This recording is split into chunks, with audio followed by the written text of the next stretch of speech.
ចាសសួស្តីបាទជំរាបសួរទេស្អាត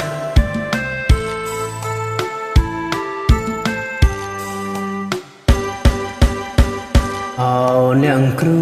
ប៉ែនអើយមានតែអ្នកគ្រូហើយជួយសងគ្រោះជីវិតខ្ញុំឲ្យបានស្បាយផុតពីគ្រោះថ្នាក់ធំ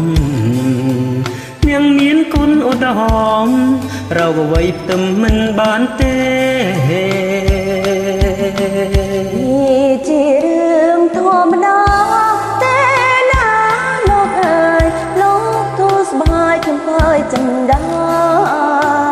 បានគុណឆ្នាំទេណាលោកណាកុំនឹងស្មានថា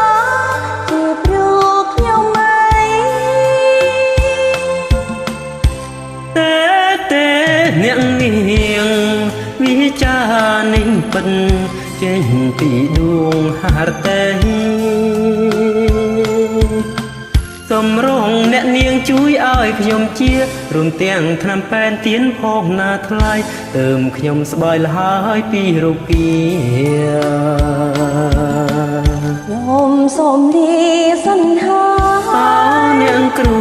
ប៉ែនអើយកុំអញ្ជើញទៅណាយ៉ាងមិនដែរបើគ្មាននាងទេ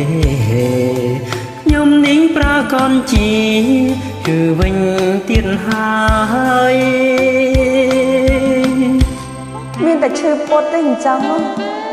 ហើយមកពីខ្ញុំចង់ឃើញមុខអ្នកគ្រូនោះណា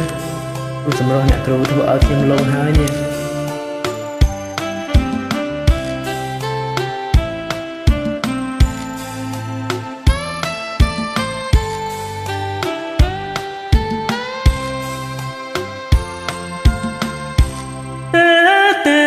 អ្នកនាងវិចារនេះពិតចេញពីដួងហរទេ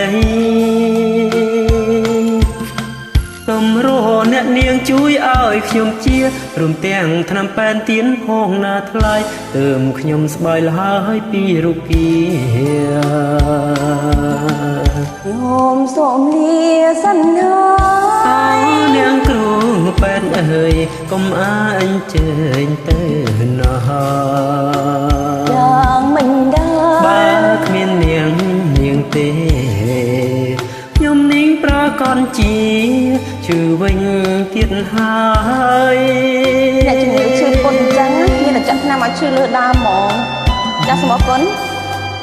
សូមអរគុណច្រើនស្អាតបាយបាយ